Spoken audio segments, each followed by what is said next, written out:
최영일의 그 남자의 시선.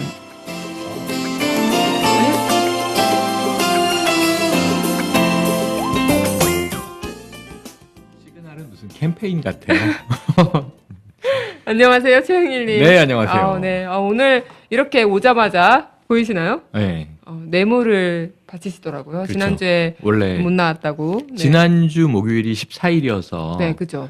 이 화이트데이 캔디를 사놨어요. 당연히 온다고 생각을 네. 하고. 근데 오후에 엉뚱한 바쁜 일이 생겨서 전화로 네. 땜빵했잖아요. 네, 전화로 이제 땡빵을 하셨죠. 그때 지난주에 배낭에 들어있던 거 그대로 일주일 후에 이제 전달하는 일주일 거죠. 묶인 거죠, 이거 그죠, 이제. 와인처럼 안 녹았나?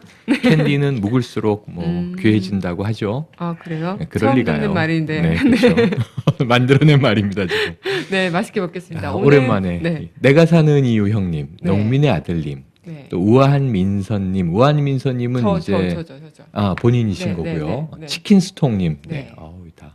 오늘 이분들은 정말 안우아님도 계시고 이분들은 정말 고정 이렇게 저를 항상 찾아봐 주시는 고마운 네네네. 분들이죠. 예전에 한번 썸타임님이나 그분들도 계속 고정적으로 오셨는데 어느 순간 이제 안 오시더라고요. 네. 왜 왜 그러지? 모르겠어요. 썸타임님은 참 기억이 나는 게 영화나 이런 거에 관심이 엄청 많으시더라고요. 그래서 아는 것도 많으시고 문화인이신데. 예. 그러셔가지고 그래도 제 방송을 많이 들으러 오시겠다. 그리고 한 몇 달간은 고정적으로 계속 오셔가지고 그래도 저는 안심을 했죠. 안 나가실 분. 그럼 개인적으로 무슨 일이 있으신가 보다. 그러신 것 같아요. 예. 아시나요, 산타임님? 몰라요. 그러시구나. 네. 그 전에 아이디가 또 다른 게 있으셨고 오래 되셨으면 네. 아는 분일 수도 있죠. 네. 오래 되셨다고 하던데. 네. 아이디는 종종 이제 바꾸시니까. 네네네. 아무튼 그래서 지금 계신 분들은 거의 뭐 가족 같은 분들이죠. 항상 문화다락방 이렇게 와주시고 안 오시면 서운한 그런 분들인데. 그렇죠. 네, 최영일님도 안 오시면 최영일님한테는 안 오시면 화나는. 그렇죠. 이 시간을 때워줘야 되는데 이놈 자식이 전화로 대충 때우려고 그래? 그러면서 이제 아니 전화로도 감사하죠. 강하나님이 우아한 줄 아시죠? 알고 보면은 이게 무서운 여자예요. 막 갈구고 꼬집고 막 이제 해키고. 아까 1편에서 협박 좀 많이 했어요. 빨리 피자랑 치킨 보내라고. 협박을 하셨군요. 네, 이미 그래서 해리 선배를 닮아간다고 하시더라고요. 그렇죠, 점점. 그런가요? 어찌나 욕인가요? 닭을 요구하는지. 네. 뭐 애국전선 팬들은 다 닭협박 한번 안 받아 보고서는 들을 수 없는 방송. 알겠습니다. 네. 그럼 오늘은 지난주에는 이야기를 그때 어쨌든 전화로 이야기를 나눴는데 그렇죠. 오늘은 이제 이렇게 영상 속에서 최영일님이 직접 더 뭔가 풍부한 이야기를 해주신다고. 아니에요. 오늘은 완전 망했어요. 오늘 왜요? 완전 망했고요. 왜요? 제가 이제 윈소 스튜디오 도착해서 밖에서 이제 정혜림 아나운서가 노닥노닥 하고 계시길래 딱 봤더니 너무 얼굴을 보고 반가워하면서 최영일님을 위한 뉴스들이 막 떴다. 네. 뭐 저 김학의 뭐 저 지금 인선됐죠. 네네네. 그런데 이제 청와대 정무 부수석 그렇죠? 네 맞아요. 네, 그런데 이제 지금 성접대 동영상 안에 막 나오고 지금 고위공직자 성접대 동영상 파문이 일파만파 커지고 있어서 이 지금 뉴스에도 오늘 하루 종일 쏟아져 나오던데 드디어 이제 이 에로 전문가 최영일이 쇠사슬 전성기를 찾았다. 쇠사슬, 채찍, 수갑 뭐 여러 가지. 그래서 이제 다각도로 분석을 해드려야지. 다음 주 애국전선에서 그러고 있었는데 사실 오늘은 좀 SNS를 쭉 제가 보면서 기분이 찝찝했어요. 왜요? 왜냐하면 이게 또 진보계 내에서도 또 이 썩 좋지 않은 성희롱 사건이 하나 터져서 어떤 강하나님은 아직 모르시는구나. 오늘 아침부터 되게 이제 이 트윗에서 시끄러워지고 있는데 이 엠네스티 인터내셔널 한국 지부에 그러니까 이제 인권 활동하는 단체죠. 간부도 오래 맡고 그러셨던 이제 고은태 교수님이 이 20대 여성하고 이제 트윗에서 좀 이제 공방이 있었어요.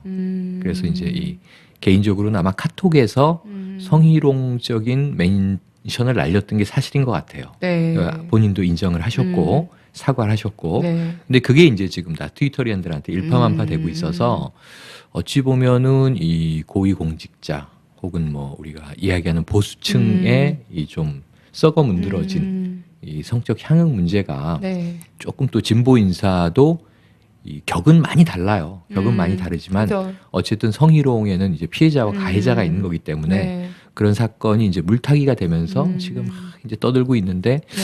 기분이 썩 좋지 않은 거죠. 그래서 그렇죠. 제가 오늘 점심을 딱 먹고 나서 저도 트윗에 멘션을 날렸어요. 네. 나흘 동안 앞으로 중년 변태 캐릭을 네. 쓰지 않겠다. 그러니까 저희 선언을 본연의 하셨네요. 맑고 순수한 모습으로 네. 오늘은 여러분께 방송할 수밖에 없고요. 네. 오늘 저에게는 이제 뭐 색드립이라든가 네. 에로틱을 기대하시면 안 되고요. 다음 주 월요일이 돌아오면 네. 애국전선부터 다시 본연의 네. 모습으로 빨리 좀 오늘 이 사건이 좀 잠잠해졌으면 좋겠어요. 네, 그러네요. 근데 아마 뭐 시간은 22분 정도겠지만 그동안 그게 잠재워지실지. 그렇죠. 본능은 참 숨기기가 힘들잖아요. 아, 그렇죠. 그죠? 본능이 문제야. 항상 인간이. 제가 보기에는 오늘 느낀 게 네. 이게 뭐 진보 보수 이런 정치 사상 성향이나 네네네. 뭐 가졌다 못 가졌다 혹은 뭐 늙었다 젊었다 이런 네. 모든 구분들 그 우리나라에 지금 3대 갈등이 이제 있는 것이 첫 번째로는 이게 지역 갈등이잖아요. 네. 정치적으로. 두 번째로는 이게 소득, 네. 그 부의 갈등, 격차. 양극화. 네, 네. 세 번째가 세대 갈등이 세대 이제 갈등. 네. 이번 대선에도 드러났는데 네. 네 번째가 이제 양성 간의 갈등이에요. 남녀 갈등인데 네. 꼭 남자, 여자 이렇게 생물학적 비교가 아니라 네. 이게 섹슈얼리티보다는 뭔가 젠더의 문제, 여성성과 남성성의 충돌이 있는 네. 사회인 거죠. 네. 그래서 이 네 번째 문제도 빨리 해결돼야 되는데 네. 다 이게 말씀하신 대로 이제 본능과 관계돼 있어서 네, 그죠. 22분 동안 제가 본능을 잘 참을 수 있습니다. 근데 진짜 지금 이야기가 좀 논의를 밖으로 셀 수도 있는 건데 남자와 여자는 참 본능적인 게 다른 것 같아요. 그때 굉장히 달라요. 네, 어젠가 여자랑 대화하는 방법 강사 이분이 유튜브에서 엄청 조회수가 장난이 아니더라고요. 근데 여자의 세계와 남자의 세계는 너무 다른 거예요. 그래서 유명한 그 네. 스테디셀러 중에는 뭐 네. 화성 남자, 금성 여자 그죠. 완전히 네. 다른 별에서 온 존재들이다. 근데 이제 어울려서 살아야 되니까 또 서로를 필요로 네. 하고 네. 이게 보통 쉬운 문제가 이제 아닌 것인데요. 네. 한국 사회는 좀 더 특이한 문제가 있고 그래서 오늘 이제 빚어진 유럽 문제 때문에 네. 지난주 우리 전화 끊으면서 네. 다음 주에는 뭐 하실 거예요? 그래서 뮤즈에 대한 이야기를 하겠다. 네. 그 아티스트, 예술가들에게는 네. 영감이 필요하니까 그 영감을 주는 뮤즈 얘기를 합시다. 왜냐하면 네. 봄이기 때문에. 네. 3월 후반이라 이제 완연한 봄이겠지 그랬는데 날씨도 영하로 추워요. 떨어지고 겨울이에요, 겨울. 무슨 뮤즈 얘기 하려고 그랬더니 그러니까. 뭐 이게 이 성적 문제가 막 그죠. 터지고 이게 좀 안 맞죠 상황이랑. 네, 오늘 상황이랑은 이제 안 맞지만 네, 그죠. 그래도 할 거예요. 하실 거예요. 네네.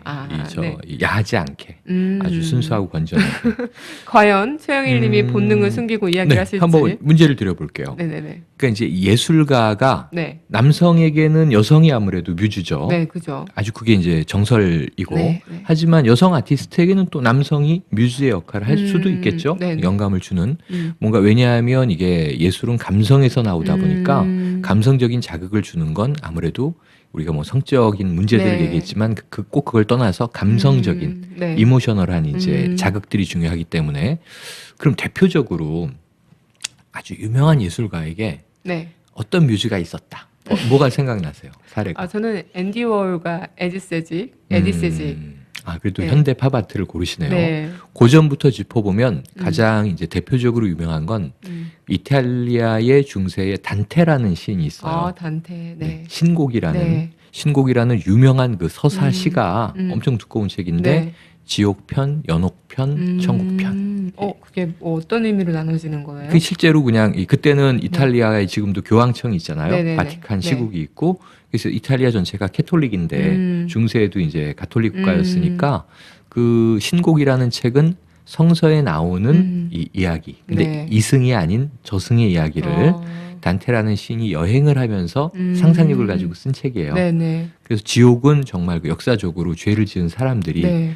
어떤 이제 처벌들을 지옥에서 받고 있는지를 생생하게 묘사를 했는데 문장력이 너무 좋아서 네. 중세 그 지옥편을 읽은 많은 문학가들이 꿈을 꾸고 악몽을 꾸고 이제 했다는 이야기가 있죠. 지금처럼 뭐 우리가 스펙타클을 볼 수 있는 영화 이런 게 없었으니까. 그죠. 근데 이 단테가 거의 평생 사랑했던 이제 베아트리체라는 여인이 있어요. 베아트리체. 네, 베아트리체가 이제 단테의 뮤즈였던 네. 것으로 얘기되고 있고요. 네. 괴테라는 이 유명한 또 네. 근대 독일 문학가는 70이 넘어서까지 16세 소녀를 또 그렇게 사랑을 해서 이 영화 은교가 생각이 났네요. 롤리타 컴플렉스의 그 은교의 거의 전형을 이제 보여준 경우입니다. 네, 그래서 그렇죠. 젊은 베르테르의 슬픔 같은 이 작품 안에 그 자신이 좋아했던 소녀상을 녹여내서 거기 보면 이제 샤롯데라고 하는 여성이 나오죠. 네. 그것도 이제 일종의 뮤즈 관계였고요. 네. 또 로댕과 같은 뭐 이 조각가에게는 그 자기의 제자였는데 까미유 끌로델이라고 네. 이 여성의 아이디어를 이 여자도 네. 같은 동료 조각가였거든요. 네. 근데 아이디어와 어떤 작품 구상을 다 네. 쪽쪽 빨아먹은 그러니까 매우 착취적인 관계로 나쁜 스승이자 뭐 나쁜 또 이 도제 사제 간에는 이제 이 또 마스터이자 네. 또 이 어찌 보면은 연애 관계였다고 친다면은 이제 네. 나쁜 남친이었던 나쁜 남자네. 그래서 까미유 끌로델이라는 영화를 보면은 이 여성은 결국 로댕에게 네. 자기 예술혼을 다 뺏기고 정신병원에서 여생을 보내는 그러니까 아주 이 남녀 관계에서 착취당하는 슬픈 삶을 사는 이 여성이 이제 정말 뭐 뮤즈였으면 요정이었겠지만 실제 이제 조각가이고 여성이었기 때문에 현실인이었기 때문에 이런 얘기가 나오고요. 네. 그리고 이제 뮤즈 얘기에서 제일 정점은 네. 여러분 그 차이콥스키 많이 아시죠? 네. 그 음악가 백조의 호수. 그 차이콥스키에게는 뮤즈라기보다는 약간 독특한 관계로 맥크 부인이라는 여성이 나오는데 이 당시의 음악가들은 후원을 받지 않으면 생활할 네. 수가 없었어요. 그렇죠. 이 음악가가 작곡가가 직업인 경우에 뭐 월급을 주는 게 아니기 때문에 궁정음악가 소속이면 왕실에서 돈을 일부 줬겠지만 그래서 차이콥스키도 다 자기를 좋아하는 팬들의 후원으로 이 우리 강하나님하고 그죠. 비슷해요. 네. 당시에 예. 너무 감정이입이 되네요. 차이콥스키도 결국 이제 네. CMS 후원에 의존해서 음악을 하고 살았는데 그때 귀족들이 주로 후원을 하는데 네. 이 맥크 부인이라는 미망인이 네. 평생 후원을 합니다. 근데 현실에서는 둘은 한 번도 만난 적이 없고 오직 서신 교환으로만 정말 진정하고 순수한 팬과 네. 이 뮤지션의 관계. 지금까지도 이제 플라토닉 러브의 전형으로 남아 있는데 이 맥크 부인이 뮤즈라고 볼 수 있을지는 좀 이제 고민이지만 돈까지 보내줬다는 점에서는 네. 아주 그렇죠. 현실적인 뮤즈일 그렇죠. 수 있는 거죠. 이제 돈을 보내줬으니까 잘해야겠다 이 생각에. 그러니까 뭐 돈을 보내주고 당신의 이번 작품 백조의 호수 네. 뭐 너무 좋았어요. 뭐 이런 점이 좋았고 뭐 저런 점은 좀 고쳤으면 좋겠고 네. 이런 또 이제 어떤 커멘트를 해주는 관계가 아니었을까. 네. 그래서 이제 이런 뮤즈론이 있고 지금 우리 당대의 최고의 뮤즈는 누구일까요? 당대의 최고의 뮤즈요? 네네. 힌트를 주시자면. 그건 힌트를 드릴 필요도 없이 명약관화한 문제예요. 그래요? 네. 누굴까? 네, 강민선인가? 그렇죠. 문화인 최영일과 티파니의 관계가 이제 뮤즈의 관계죠. 그렇군요. 그렇습니다. 지금 이미 아마 채팅창에도 다 나왔잖아요. 네. 네.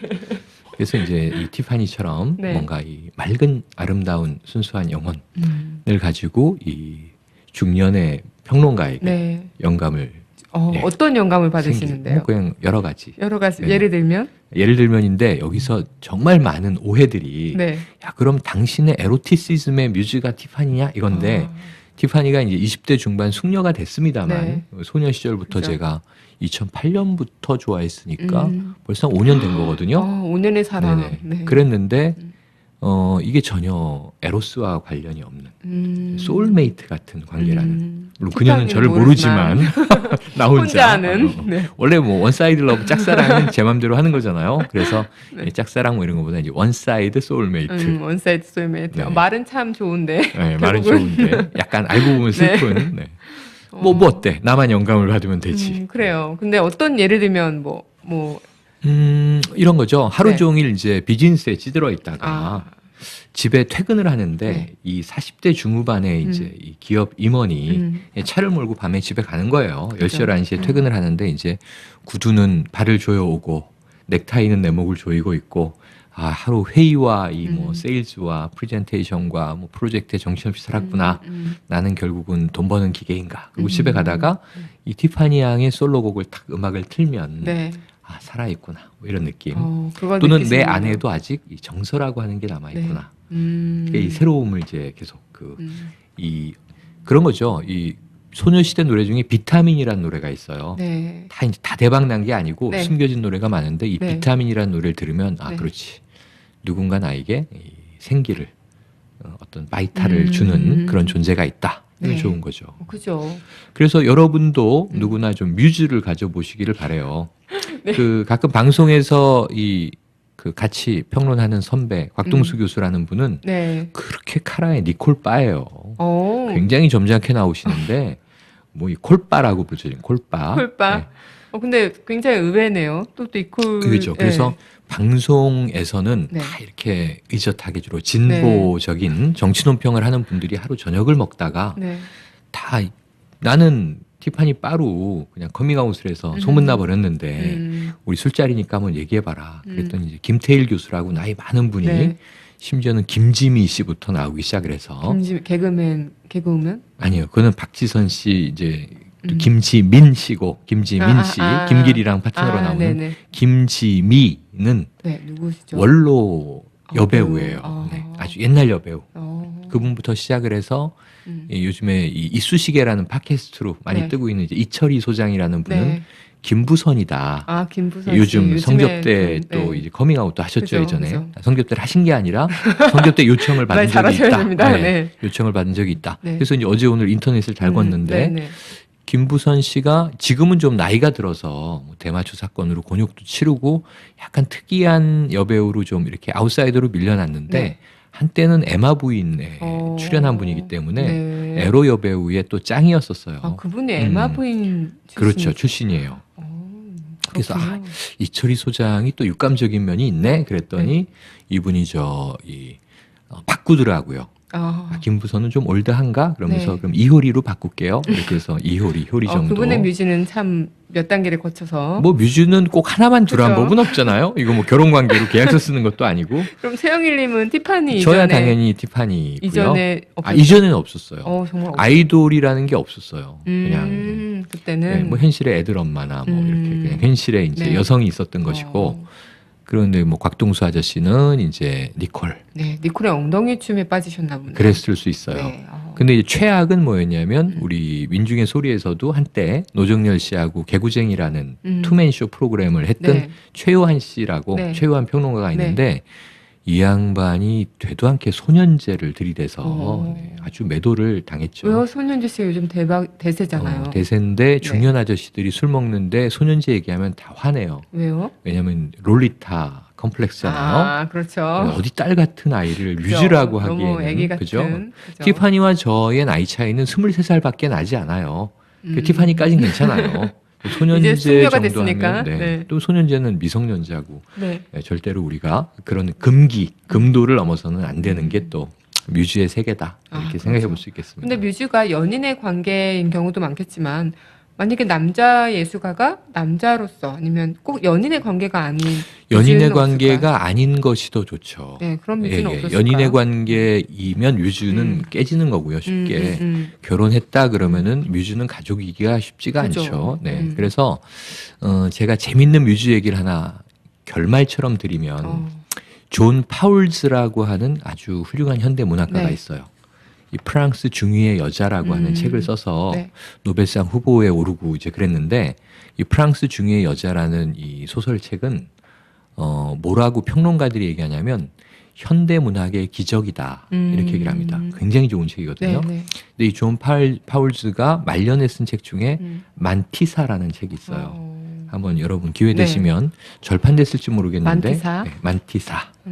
이 만티사는 이제 옛날 그 고대 라틴어에서 따온 말인데 그냥 이래요. 첫 장을 딱 넘기면 소설인데 기억 상실증에 걸린 중년 남성이 병원에서 깨어나요. 그리고 내 이름이 뭐지? 내가 누구지? 내가 왜 여기 있지? 그러는데 아주 아리따운 미모의 여의사가 들어와서 진찰을 해주면서 당신이 누군지를 이제 일깨워줘 나가는 과정인데 이게 리얼리티 소설이 아니고 소설이 조금 진행되다 보면 병실에서 갑자기 막 배드신이 난무하면서 에로틱 소설이 돼버려요. 그러면서 그 소설 부분만 보신 거 아니에요? 아니에요. 저는 다 봤어요. 그럼 이제 이걸 읽던 사람들은 다 휘둥그레 놀라면서 이거 무슨 야설인가? 이러고 보게 되는데 그렇지 않고 이 존 파울즈라는 훌륭한 작가가 그 소설에서 보여주고 싶었던 건 뭐냐면 상상 속에서 일어나는 이야기예요. 기억 상실을 빙자해서 이 작가의 머릿속에서 그 여의사는 간호사로 등장하기도 하고 뭐 부인으로 등장하기도 하고 여러 모습으로 계속 나오면서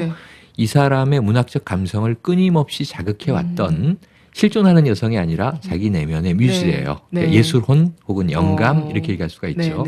근데 이제 이 대상을 의인화해 놓고 그 뮤즈와 자기가 끊임없이 대화를 하면서 너 그때 그 작품 내가 이렇게 쓰라 그랬는데 고집 부려갖고 망했지. 네 작품은 쓰레기야. 뭐 이러면서 이제 작가의 의식 속에서 일어나는 어떤 예술적인 여러 가지 이야기들을 둘의 대화로 풀어나가고 있어요. 굉장히 이제 역동이 있고 재밌는 그러네요. 책입니다. 네, 한번 읽어보고 싶은데 여러분들도 만티사 한번 읽어보시면 문학적 의미도 있는데다가 야하기까지 하다는.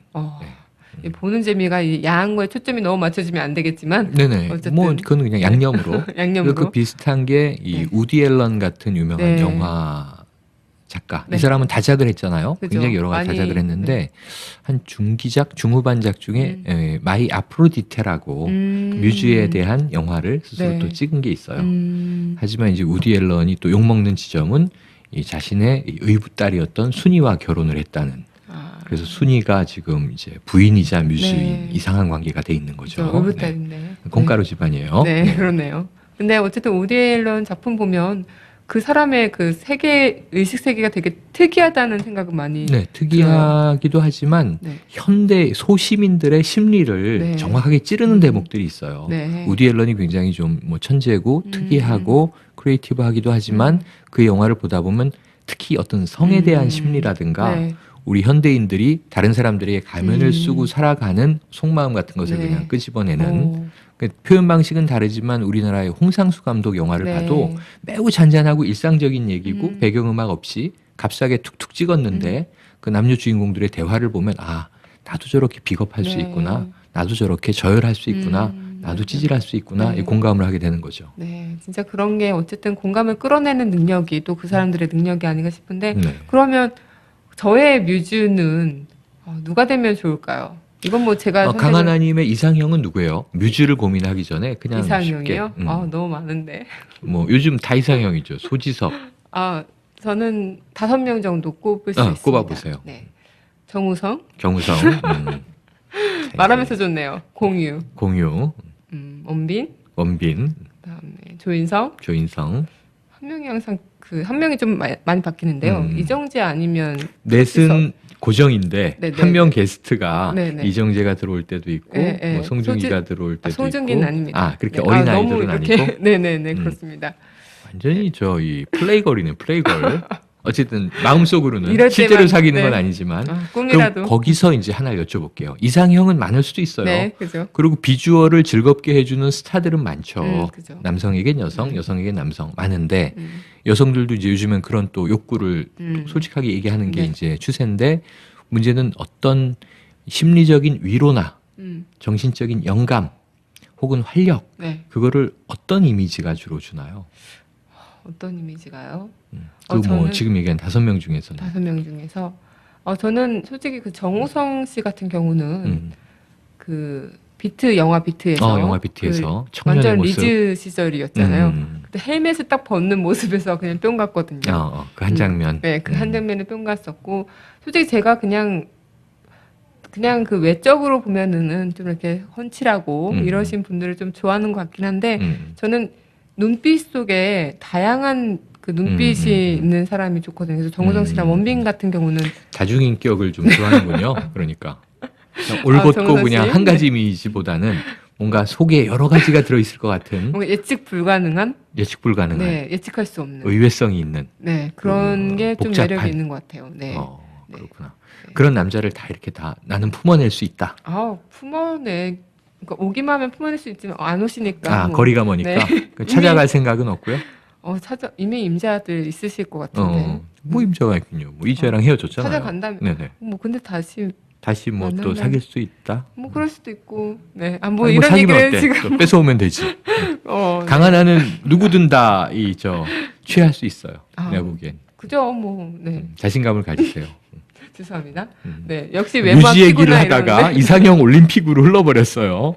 아닙니다. 근데 진짜 이 외모와 키라기보다는 좀 그 사람의 눈빛이 참 많은 걸 말해주는 게 그게 참 매력이 있는 것 같아요. 그렇죠. 눈빛일 수도 있고 삶의 어떤 그 사람이 이렇게 전달하는 풍기는 그게 이렇게 딱 성문화된 텍스트로서의 메시지가 아니라 그 느낌을 보면서 내가 강한 어떤 동기부여를 받는다. 그게 이제 영감인 거죠. 그런가요? 저 사람을 보니까 내가 왠지 노래를 부르고 싶어. 저 사람을 보니까 내가 시를 쓰고 싶어. 그러면 그게 누구나의 뮤즈가 될 수 있는 거죠. 그렇죠. 그러면은 저의 뮤즈는 아직은 저의 뮤즈는 저인 걸로.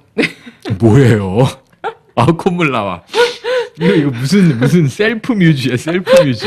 아니, 저로 인해 영감받고 저로 인해 그냥 그런 거를 나르시시즘이라고 하는 거예요. 이렇게 연못 속에 자기 모습을 보면서 자기를 예찬하는 작품들을 쓰다가 이 연못에 빠져 죽어서 한떨기의 꽃이 되었다는. 너무 고르기가 너무 힘듭니다. 지금 뮤즈를. 근데 여러분들의 뮤즈가 또 있으시니까 궁금한데 진짜 오늘 어쨌든 저의 뮤즈를 한번 고민을 해보게 되는 계기가 될 것 같아요. 다음 주 이 시간에 한번 이 일주일 동안 고민해본 바 나의 뮤즈를 누구로 정했어. 너무 어려워. 근데 뮤즈는 바뀔 수도 있어요. 근데 예를 들면 그게 올해는 정우성의 모습으로 나에게 다가와 있고 이게 진짜 실제 정우성이 아닌 거잖아요. 내 마음속 상상 속의 정우성인데 그 다음에 다른 영화를 봤는데 아역으로 생각했던 친구가 부쩍 이제 물씬 남성미를 풍기면서 나에게 또 영감을 줬어. 바뀔 수 있는데 그렇죠. 그 모습은 형상은 계속 바뀌지만 결국 강민선이란 한 사람이 평생 방송인으로 살아간다든가 했을 때 그 마음 속에서 다른 얼굴을 갈아 끼웠던 그 하나의 동력은 그게 이제 뮤즈인 거죠. 마음속에. 오늘의 뮤즈가 참 최영일님의 티파니와 함께 대적할 만한 저의 뮤즈를 한번 찾아봐야 될 것 같은데. 네, 좋아요. 네, 그러면 오늘 이렇게 이야기를 많이 해주셨어요. 근데 지금 이렇게 말씀하시는 거 보니까 아까 어떤 분께서 얘기하신 게 있었는데 아까 그 트위터에 최영일님을 칭찬하는 글이 있었대요. 단루님이 아까 올리신 글이다. 네네. 그런 글이 있었고, 지금 대충 얘기를 해드리자면, 그리고 김지미 씨, 아까 말씀드렸던. 김지미 씨? 김지미 씨 맞아요. 원로 배우. 그분이 예. 나훈아 씨 두 번째 부인. 맞아요. 그런 질문이 있었습니다. 맞아요. 네. 어쨌든. 그 질문이 지나갔군요, 그새. 네, 지금 이게 녹방이라고 많이 오해하시는데요. 지금 여러분들은 생방송, 최영일님의 그렇죠. 그 남자의 시선 지금 함께하고 계시는데요. 진짜 지금 최영일님이 역시 베테랑답게 이야기를 솔솔 풀어주셨는데 뮤즈 여러분들한테도 한번 뮤즈라는 그런 한 사람의 그런 영감이 되는 그런 분들이 꼭 누군가 있고 또 그런 걸 만들어봤으면 좋겠다라는 생각이 듭니다.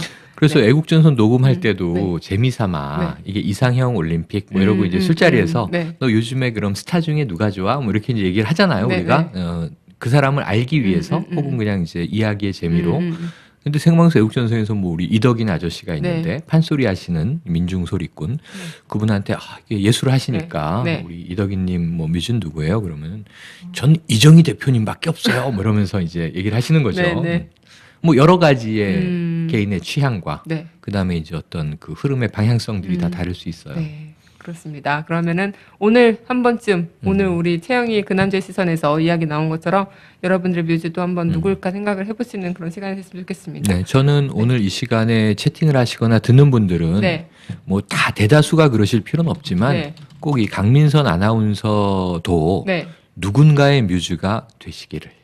이거 사귀는 거랑은 다른 거예요. 그죠. 안전한 거예요. 이미 저를 뮤즈로 삼고 계시는 분들 많으실 거라는 커밍아웃을 좀 많이 해주셔야죠. 그런 생각, 확신 가져도 되겠죠. 여러분들 저를 창피하게 해주시면 안 됩니다.